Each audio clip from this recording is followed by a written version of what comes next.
Hello again, welcome to part 2 for your Unit 4 lessons. Let's get straight into it. I already went over the unit overview in part 1. This is part 2, language focus. If you need a reminder of some of the details, you can pause the video now and have a look at this. I already went over the important due dates in part 1. So at this point, all of the assignments are posted. If you are feeling lost, then when you go to our Facebook page, go to the left side and click on announcements. I have updated this section so that only the most important, most relevant information is posted in our announcement section. Okay, so you can find all the resources that you need to get through the course successfully. Also, if you need additional resources that are not in the announcement section, then go to units, okay, and you can look at unit 9, which is about research methods, and you can also look at unit 10, which is the argumentative essay. Again, all lessons at this point, all lessons and tutorials will be posted on YouTube directly. Okay, so only old ones you can download. Now, you would have to look on YouTube. Okay, and it's easy because YouTube, you can just pause the video. So at this point, if you need to look at some of these due dates in more details, or for some reason you want to take a picture, pause the video now. If you have not already, go ahead and get your textbook. Please turn to page 100 and also grab a pen or pencil. Okay, if you hear any background noise, that's just me fumbling around with my textbook. All right, so before we move on to any language focus, let's go back and talk about the rhetorical focus, which is very important for your counter argument paragraph. Okay, again, we already talked about the counter argument paragraph. It has 3 parts generally. We have the counter argument itself in the topic sentence, and then we have the concession, and then we have the refutation in that order. Okay, and some kind of transition or conclusionary sentence. All right, so let's make sure that you understand how to recognize a concession and a refutation before you start writing anything, because when you are able to recognize it, then of course you are able to write it. All right, so remember that concession, we can take the word concession and we can make it into a verb, concede. It's like agree, okay? So in this case, having a concession is the writer's ability to understand the other side's point of view, or see eye to eye, so to speak. Then the refutation is the refusal or rejection, okay? It's to refuse or reject the opposition's point of view. Okay, so the writer then explains why the other side is wrong or flawed. And when we say flawed, that means has errors, mistakes, critical mistakes. Okay, so now let's look at exercise 3. Before I show you the answers, of course, I'm going to make sure that you can do it yourself. So for exercise 3 on page 100, number 1 says, some students photocopy chapters of books required for their courses and believe they are justified because books are so expensive. Not only is this illegal, but it also shows a lack of intellectual curiosity. Take some time and think about that. Do you think this is a refutation or is it a concession? Okay, whether you pause the video or not, if you need more time, then pause the video. Looking at the structure of it, some students photocopy chapters of books required, blah, blah, blah, blah, blah. This is doing what? This is the writer presenting the counter-argument, is it not? Okay. And then at the end, the writer says, not only is this illegal, but it also shows a lack of intellectual curiosity. So is the writer agreeing with the counter-argument? No, not in that sentence, he or she is not. So this is R, refutation.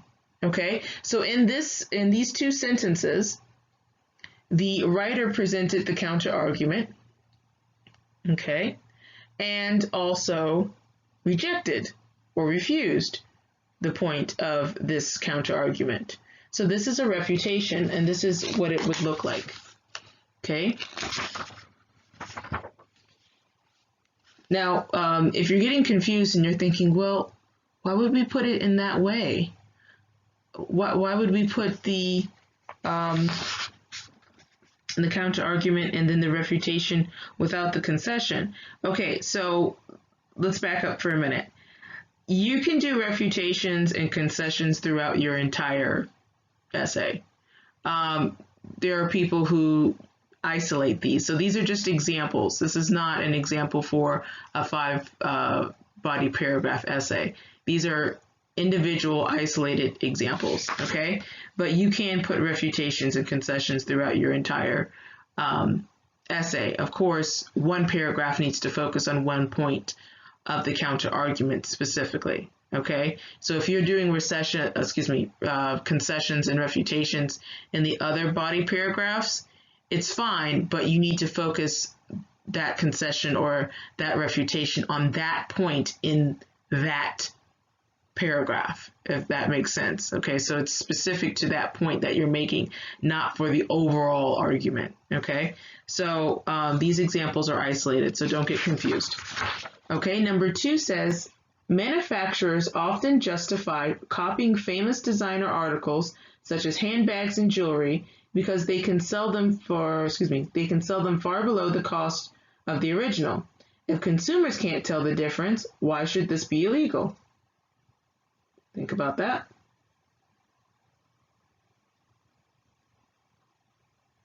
Okay, if you need more time, you can pause the video. So the writer doesn't disagree at all. Actually, the writer asks a valid question that supports the counter argument. So this is a concession. Now we can expect that the writer, after this question, is going to give us a refutation. Okay? It's kind of like the writer is being sarcastic, right? If consumers can't tell the difference, why should this be illegal? Well, kind of being sarcastic. Even if we read the whole essay, I mean, we would know that the writer is going to refute this, right? The writer would be absolutely ludicrous, absolutely crazy if he or she continued with this argument to prove the other side is right. That's not even an argument essay. Like that's not even an argument, right? So we can expect that even if the writer explains another detail about this counter argument, we can expect that the writer is going to refute it at some point soon. Okay, this is a concession for number 2. And let's speed it up a little bit. Number 3, cabaret performers often use copyrighted songs for their shows and complain about having to pay royalties and fees to the copyright owner. Since these shows are performed in front of small audiences and these performers do not make much money, it seems unfair for them to pay. Pause the video if you need to. Otherwise, we can tell that this is a concession. Okay? There's no disagreement from the writer yet. There's no refutation.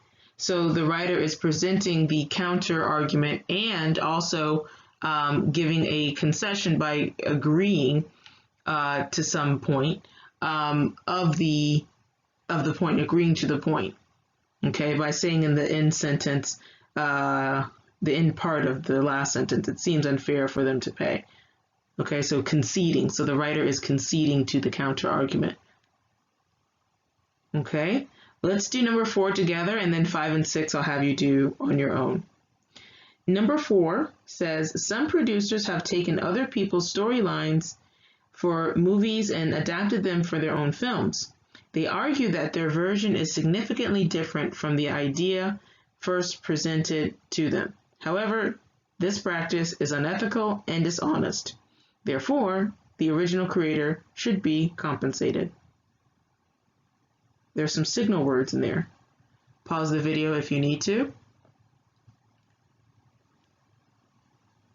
Okay, so we can tell that at the end, there is a refutation. However, this practice is unethical and dishonest. And then the writer gives a summative type of statement, therefore the original creator should be compensated. Okay, this is an obvious refutation because the counter argument is presented, okay, and then in this case it is refuted immediately at the end. Okay, so this is an example of a refutation only. Okay, I'd like you to pause this video now and do numbers 5 and 6 by yourself. Okay, so hopefully you paused the video. If you didn't and you're just moving on, that's fine too. Number 5 is C, it's a concession. Number 6 is R, it's a refutation. So here are the answers for you.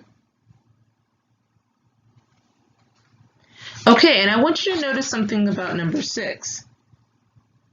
There's no signal word like the other refutations. Notice that the other refutations use signal words like however. Okay.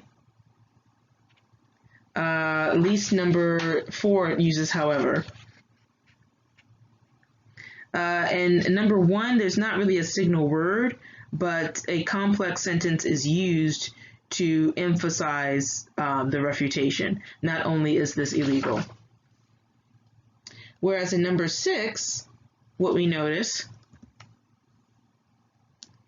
the last sentence is the refutation. He was wrong to take recipes created by another baker and use them in his new business. So if you don't use a signal word like however to transition, it's not wrong, but transitions are always good for your reader to understand, where you're going and then also to help with your flow.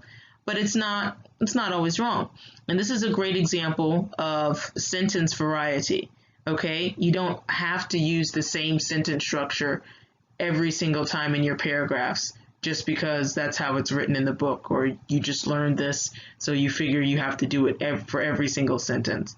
No, but notice that the writer uses strong language to make it very clear and obvious to the audience that it is a refutation. He was wrong. Okay, this is not a persuasive essay. This is not a persuasive essay. This is an argumentative essay. So we can use strong language. Not rude. I'm not saying that you should be rude, but you can use strong language. He was wrong, flat out. Okay, so we understand that that is a refutation. Awesome. So hopefully that is clear on how to recognize a concession and refutation, and hopefully that will help you also to write your own. So let's move on to the next part, which is more so grammar and the actual language focus. All right, so this should be pretty quick. This language you already know and you're already familiar with. So go to page 101. We're going to look at pages 101 and 102. All right, so what you'll see here is connectors to show addition and contrast. All right, so when we argue, we should try to highlight when we're adding information that's important for our argument, or when we're contrasting information, especially in an argumentative essay, because we want to make sure that the argument of the writer is distinct from the argument of his or her opposition, right? Okay, so very simply, connectors that show addition, we have connectors like furthermore, in addition, moreover. I've seen a lot of you use these kind of connectors in your writing, especially moreover. You guys love that one. Okay, so we use that in order to show that we are adding information. Okay, as you can see on the slide here, I've posted a lovely chart for you to show you some other examples. As you can see, the words from the textbook are also here. We have others like, for example, equally, important, further. These words you would use in a different grammatical way. Then furthermore, you can also use for instance, and for insurance, you can add that as well, but for instance is more, how can I say, general. Let's see, another point. So some of these you would have to use them with other words, but in general, these kind of words signal that you're adding information. Okay. So the next part on page 101 and 102, you already know this. So for a complex sentence, not complex, I'm sorry. For a compound sentence, when you are combining them, you can use a semicolon and when you're using the connector. So on page 101, it says the U.S. created the Copyright Act of 1976 to protect artistic works. Semicolon, in addition, comma, there are treaties to protect intellectual properties between nations.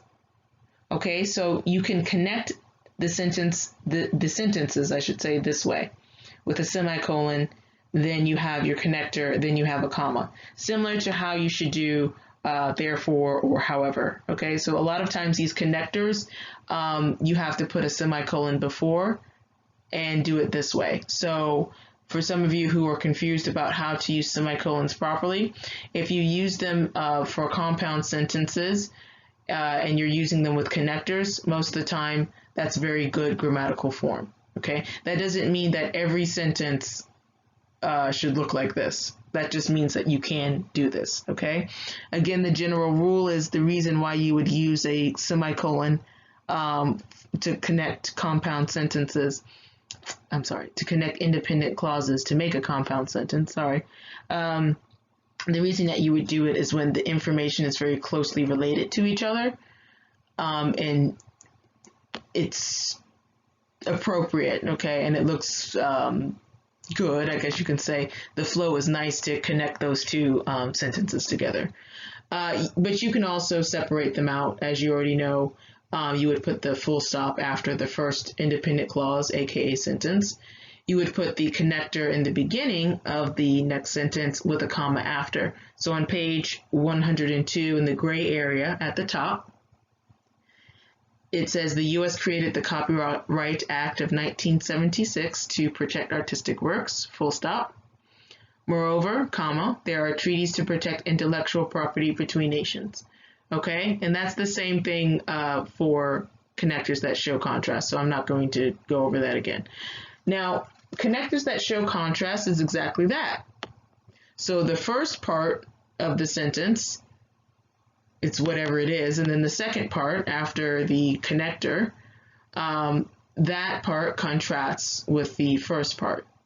Okay, so nevertheless is an example of a contrast connector. However, probably the most popular one and probably one that you will use quite a bit. But don't get so held up on using however.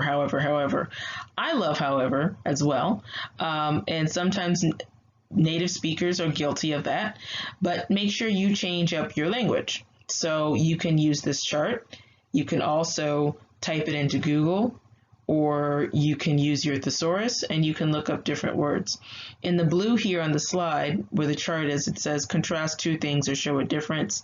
We have but, we have otherwise, even though, conversely, yet, which is one I don't think a lot of you use, but it's definitely a good one. Contrary, of course, we have nevertheless, as opposed to. So change up your language, okay? So that's it for connectors of addition and connectors of contrast. Make sure that you use them appropriately in order to show addition or contrast, also to help the flow of your sentences in your body paragraphs. Please, when you are learning these different language focuses, do not think that, okay, I need to make every sentence like this. No. Sentence variety. You use them when they are important. As you continue to write, you should vary up your language as much as possible, okay? You don't want to learn something new and then, beat it into the ground. You just keep using that same type of sentence. No, we're saying that you should use this type of language because it helps you to make your point clearer, but we're not saying that, every sentence needs to be like that. Okay, now for extra practice, you can go to exercise 4 on page 102, pages 102, and I think it goes to 103 as well, yes. And you can see which one that you would use appropriately. I think that one is pretty clear. Number 2 is probably the one that might be a little bit tricky because you can see the point for a connector of addition or connector of contrast. It just really depends on what the writer wants to emphasize. I would say that you can use a connector of contrast. For number 2, once an invention is patented, only the owner can make, sell, or distribute the product. However, anyone else who wants to profit from this item must get permission from the owner. Okay, I could see how someone could justify a connector of addition, like moreover, if like just adding extra details.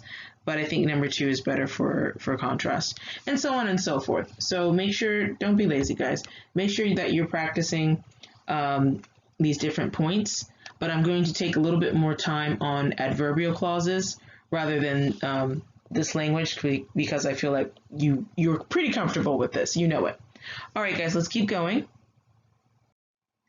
Okay, so we're on pages 104 and 105, starting on page 104. We're talking about adverbial clauses.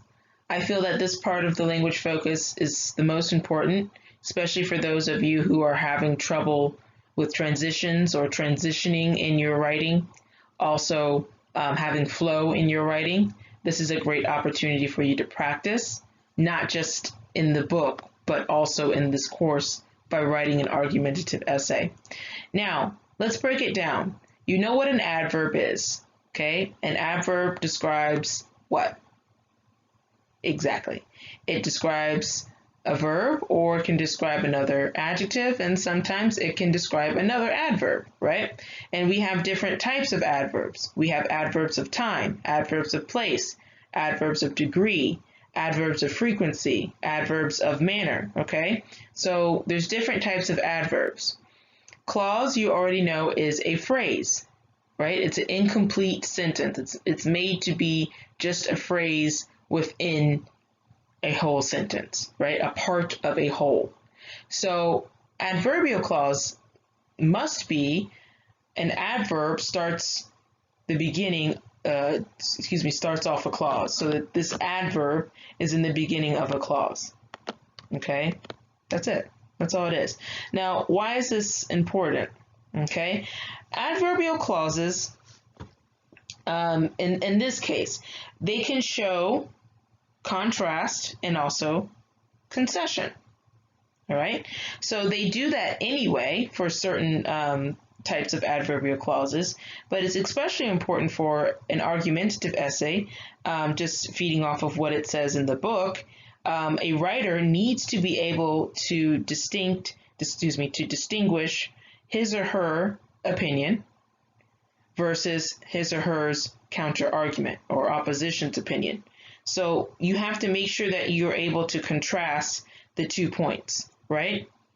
That's also the purpose of the counter argument paragraph, right? Because if you just talk about your argument the whole time, well, you don't give the audience any chance to form a different opinion because you're not presenting on the oppositions. Remember, we should always assume that our audience is ignorant, right? Not only that, but you want to make it very clear to your audience that you fully understand your opinion and your argument, okay? Because there's some people who argue and they don't know what in the world they're talking about, right? So this is also a persuasive technique in itself.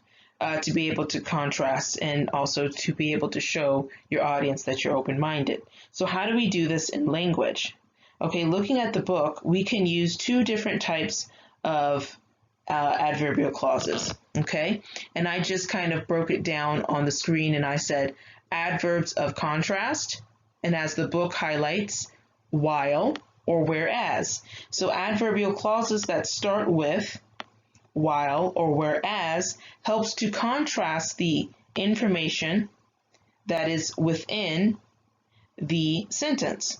So the information in the adverbial clause comes in opposition to the information in the main clause.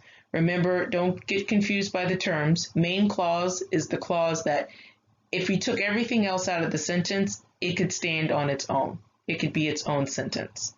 And then, of course, the adverbial clause is a dependent clause. It cannot stand on its own. It has to be with the main clause.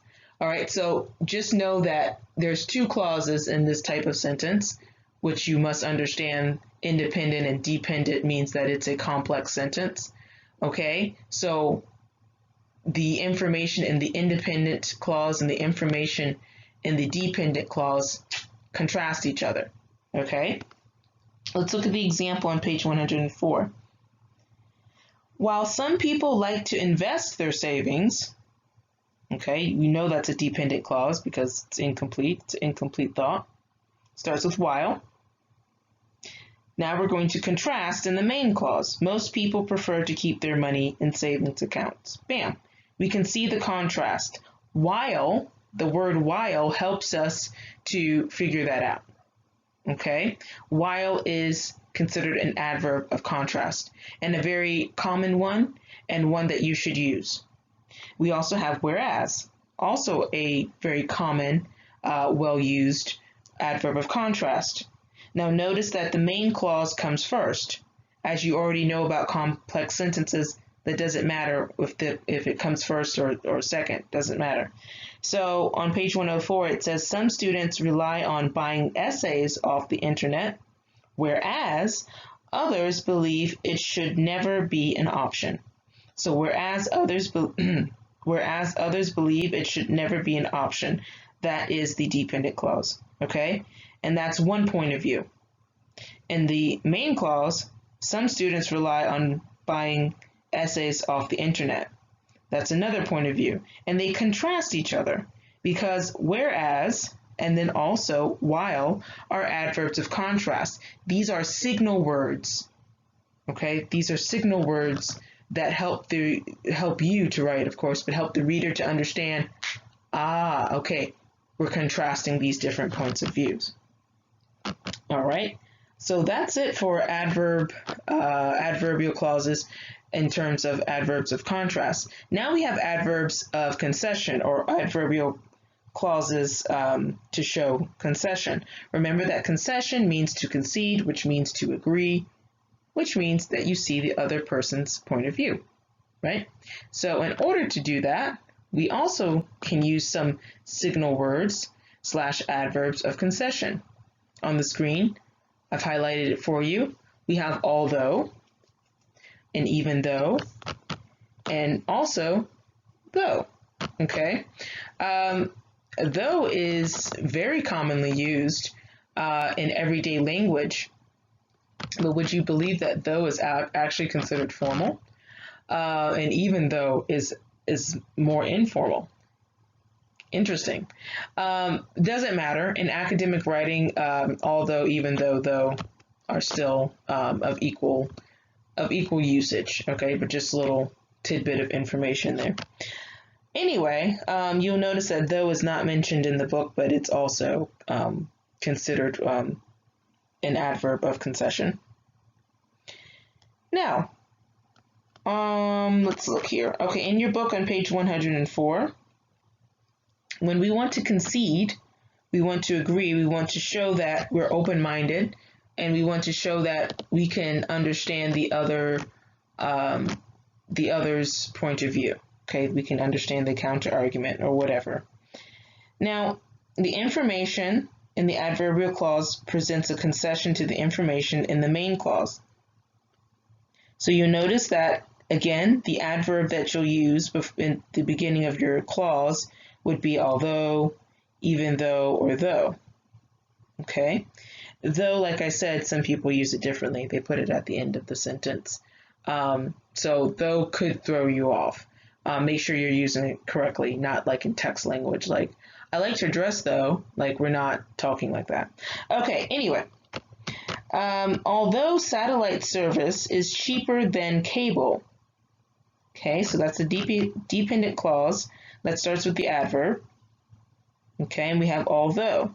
So although is a signal word that tells me as the reader that you're conceding, you're agreeing, you're being understanding of your opposition.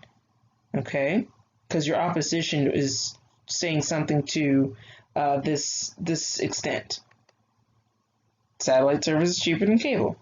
Now, in this way, the next part of the sentence says the quality is inferior. What does that look like? It looks like the dependent clause is a concession, but the main clause is a refutation, right? So we have a concession and a refutation in one sentence. So your dependent clause should be the concession. Make sure you understand that, because otherwise it'll look very weird, right? So your dependent clause has the concession, the agreement. Let's look at the second sentence using even though. Some students buy essays and present them as their own, even though it is against university rules.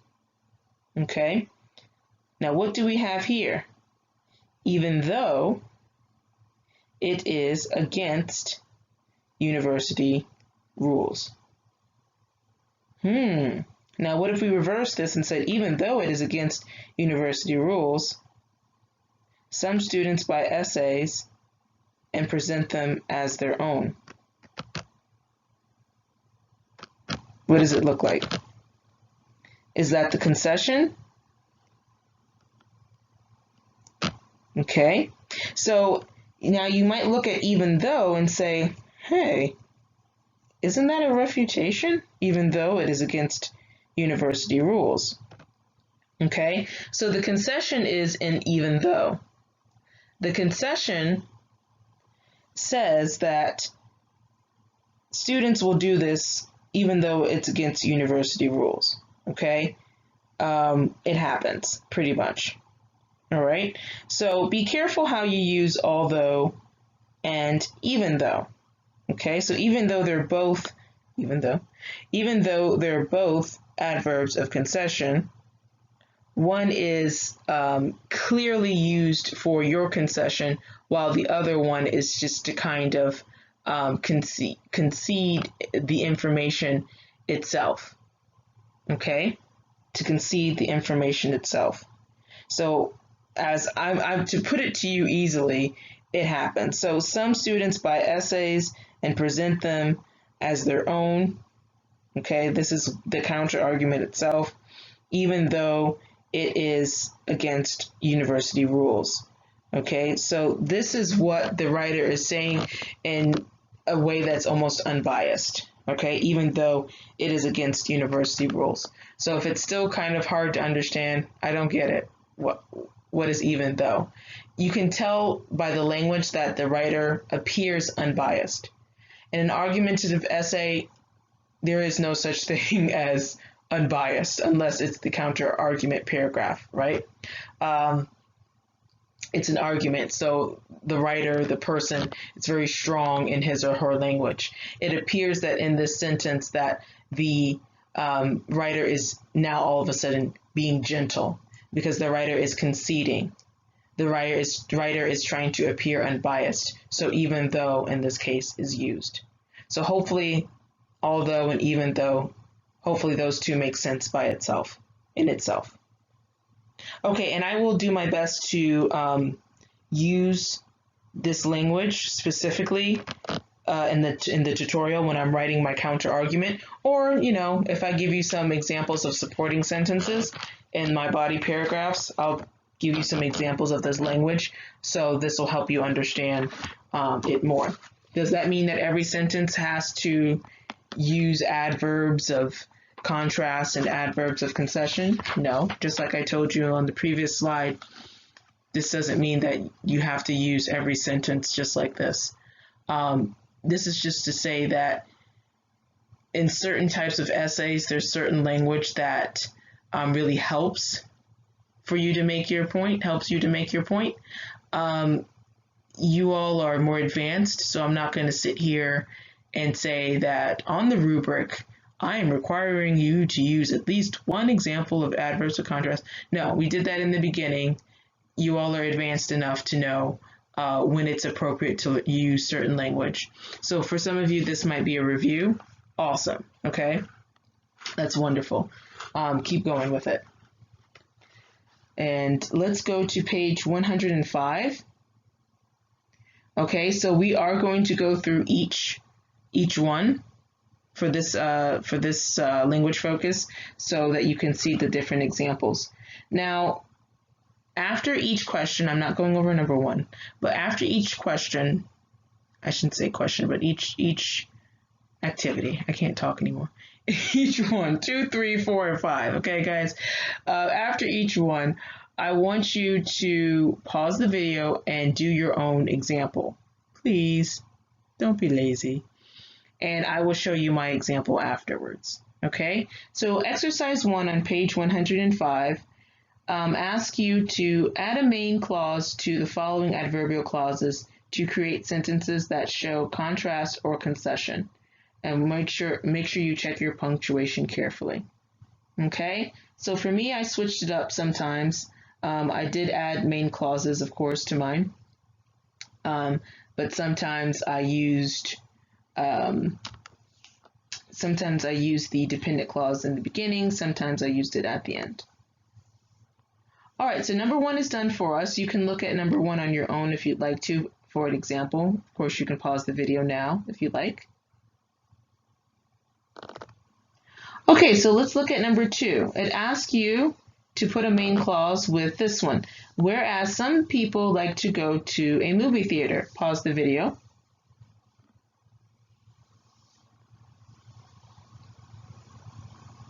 Okay, so for my example, I said many people enjoy watching movies and shows at home. I added an extra bit here, like Netflix, whereas some people like to go to a movie theater. Easy.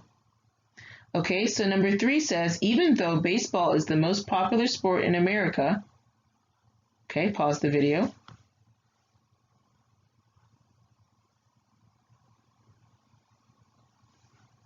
All right, number 3 says, or I say, this is my example, excuse me, even though baseball is the most popular sport in America, other sports like basketball and football get loads of attention. I put loads of attention because I did not want to use a lot. Practice what I preach. All right, number 4, while shopping online is very convenient, pause.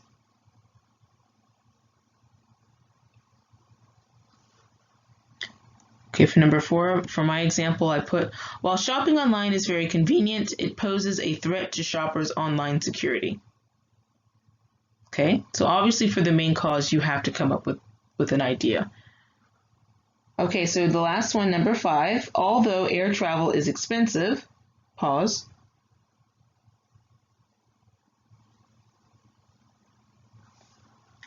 Number 5, for my example, I put, and I switched it, as you can see. I put the dependent clause at the end this time. People continue to travel abroad for summer vacation, although air travel is expensive. All right, very good. So hopefully that wasn't too hard for you. And if it was, hopefully my example shed some light on exactly what it is the textbook and I are trying to express to you. In the next language focus, it will be fairly quick. You guys also know this information, and it will be a review. Okay, so let's keep going. Okay, so the final part of the language focus is going to be noun clauses. Okay, so again, noun, you know what a noun is, a person, place, thing, idea. And clause, again, is a part of a sentence. It's like a phrase. It is a phrase. For noun clauses, we have here on page 105, noun clauses with what? and 106, we have noun clauses with that. Okay, so you already know how to use what and that, but let's go over this very simply. Okay, so noun clauses are dependent clauses, similar to adverbial clauses. They are dependent.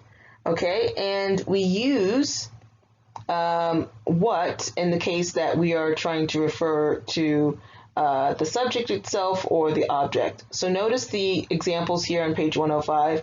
I believe what he told me. I demand that he apologize. Okay, so let's start with noun clauses with what. So we can use noun clauses that begin with what to express thoughts or opinions. Okay, this is specifically for argumentative essays. So a noun clause with what can be the subject or it can be the object of a sentence. What he told me is not true. It's the subject. What he told me. Whatever that is that he told this person, that's the subject. And then in the second example, it can also be the object. I do not believe. Okay, so the subject being I, do not believe, negating the verb believe. The object is what he told me. Okay, so when it comes to noun clauses with what, oftentimes it's not usually optional like that. That is usually optional. When it comes to noun clauses with what, it sounds awkward if you leave out what. For example, I do not believe he told me means something completely different in English versus using it with what. If you say to me, I do not believe he told me, then I'm thinking you're saying that this person, he, whoever he is, did not tell you something important, for example, or did not give you a piece of information that you should know. Versus, I do not believe what he told me, then you're referring to something specific that you think he's lying to you about. So it can completely change the meaning of the sentence. Okay, so that's important to note. Sorry guys, doing a little mic check here. Okay, now when we go to the next page, on page 106, it says noun clauses with that. So that is an interesting word. It has different qualities like attributive clauses, demonstrative. In this case, if we're using a noun clause with that, oftentimes it's optional. A lot of times we use that to emphasize something in the sentence, or we're using it because we're switching subjects and we want to make sure that it's clear, because otherwise it sounds kind of awkward. So noun clauses with that can be used to express an opinion or give a recommendation. Okay, so similar to what, which is used to express thoughts or opinions, noun clauses with that are used to express also opinions or give recommendations.